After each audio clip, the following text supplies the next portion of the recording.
You're standing in line. No phone, no music, just your thoughts. 10 seconds in, you're already reaching for your pocket. That reach feels harmless, but scientists once ran an experiment showing something far stranger underneath it. Many people would rather hurt themselves than sit quietly with their own mind. Not metaphorically, literally. Why would a brain do that? Your ancestors didn't have screens, books, or conversation on demand. For most of human history, silence was the default state of being alive, and yet that silence never killed them. So why does it feel unbearable to you now? In 2014, psychologist Timothy Wilson at the University of Virginia tested this. He put people alone in a bare room for about 15 minutes, no phone, no task, just a chair and their thoughts. Before the experiment, participants tried a mild electric shock. All agreed it was unpleasant. Then Wilson left them alone with that same device nearby. Many shocked themselves, voluntarily. One man did it nearly 200 times in 20 minutes. These weren't people who liked pain. Given a choice between quiet thought and discomfort, they chose the discomfort. Wilson's conclusion was blunt. Left with nothing else to do, the mind will do almost anything to escape itself. Strange, isn't it? Your brain can imagine galaxies and compose symphonies, yet alone with itself for 15 minutes, it panics. Your ancestors' minds weren't built for rest. They were built for scanning. A rustle in the grass might be wind, it might be a predator. A mind that stopped paying attention was attached to a body that didn't survive the season. Boredom wasn't a flaw. It was a warning light. Something is unaccounted for. Go check. John Eastwood, who studies boredom at York University, describes it not as empty stimulation, but as a mismatch. Your brain wants to be engaged in something meaningful. When it can't be, and also can't let go of wanting that, the result is tension, not peace. Your brain doesn't experience quiet as calm.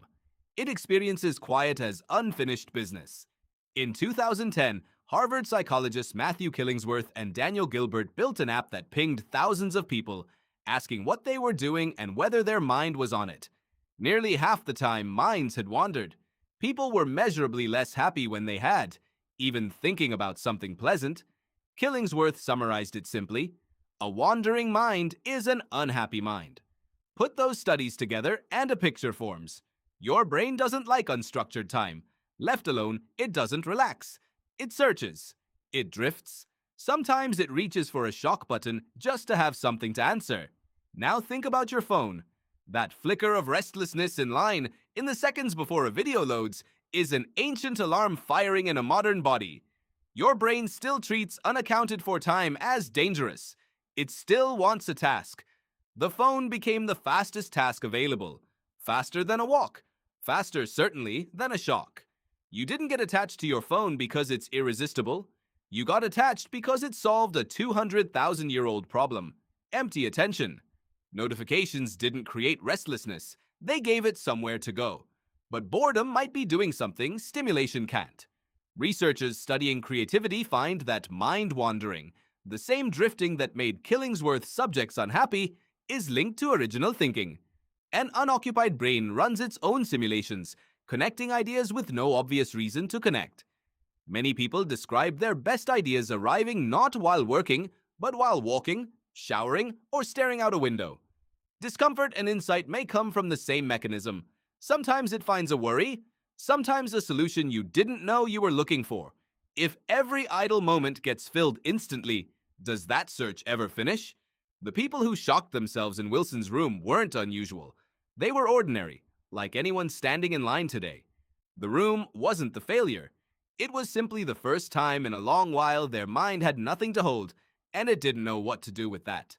Your ancestors never had that problem, not because their lives were calmer, but because their minds were built for a world where scanning quiet moments was the whole point of being alive. Silence wasn't punishment, it was instrument. You inherited that same instrument. It's still running under every scroll, every reach for your pocket. The urge isn't weakness. It's an alarm built for a world that no longer exists, going off in a world that never stops answering it. So next time you're standing in line and your hand drifts toward your phone before you've even registered the boredom, try waiting. Not forever, just long enough to notice what the silence is asking of you. Because the same discomfort that once kept your ancestors alert to danger might now be the only thing quiet enough to let you hear your own best idea.